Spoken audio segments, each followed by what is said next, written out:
الطاف حسین اور اس کی جماعت نے 1993 میں بطور احتجاج قومی اسمبلی کے انتخابات کا بائیکاٹ کیا، تاہم صوبائی اسمبلی کے انتخاب میں حصہ لینے پر رضامند ہو گئے، جس کے نتیجے میں وہ کراچی کی طاقتور جماعت بن کر سامنے آئے۔ اسی برس جماعت کا نام مہاجر قومی موومنٹ سے بدل کر متحدہ قومی موومنٹ رکھ دیا گیا۔ اسی دوران پاکستان میں جنرل عبدالوحید کاکڑ نے کراچی آپریشن ختم کرنے کا اعلان کیا۔ ایم کیو ایم مختلف حکومتوں میں کم از کم 5 بار شریک رہی۔ 12 اکتوبر 1999 کو اس وقت کے آرمی چیف جنرل مشرف نے نواز شریف کی حکومت کا تختہ الٹا اور فوج نے اقتدار پر قبضہ کر لیا۔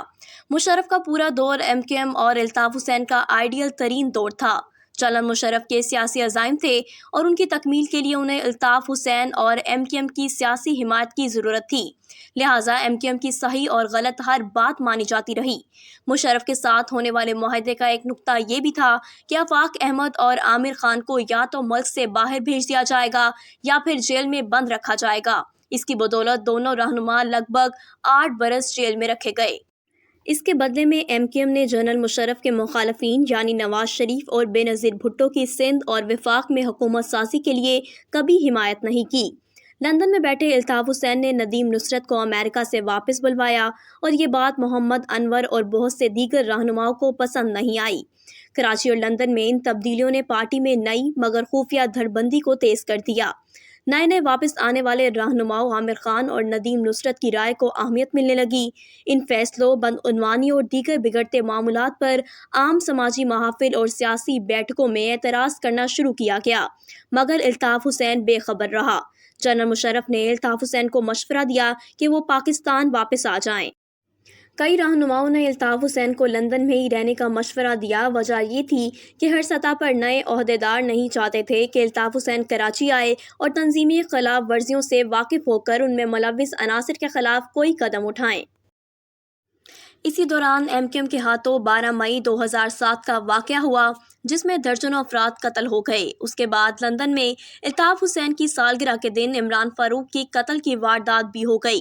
اس وقت تک عمران فاروق الطاف حسین سے علیحدگی اختیار کر چکے تھے، لیکن ایک اور بڑی گڑبڑ تب ہوئی جب 2008 کے انتخابات میں زبردست کامیابی حاصل کرنے والے آصف علی زرداری نے جنرل مشرف کو ایوان صدر سے رخصت کیا اور خود صدر بن گئے۔ جنرل مشرف کا جانا الطاف حسین کے لیے گھبرانے والا موقع تھا، کیونکہ زرداری کو الطاف حسین کو ساتھ لے کر چلنے کی کوئی ضرورت نہ تھی۔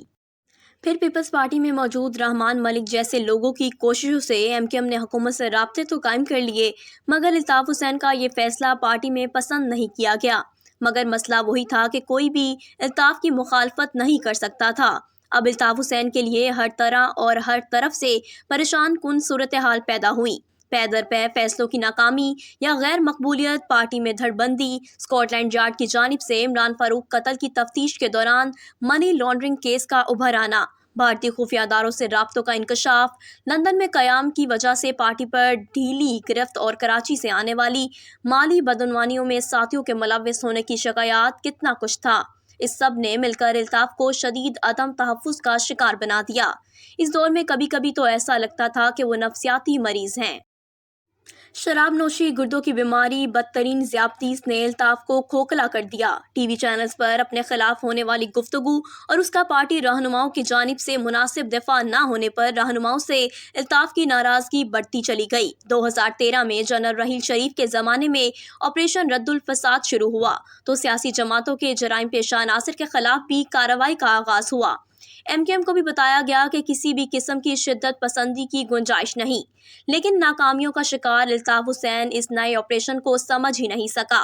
الطاف حسین کسی مشورے کے بغیر کارکنان یا ٹی وی پر خطاب شروع کر دیتے۔ 22 اگست کو فوج کے خلاف تقریر کی، جس کے بعد سے پاکستانی میڈیا پر ان کی تصاویر دکھانے یا تقریر سنانے پر مکمل پابندی عائد کر دی گئی، جو آج کے دن تک برقرار ہے۔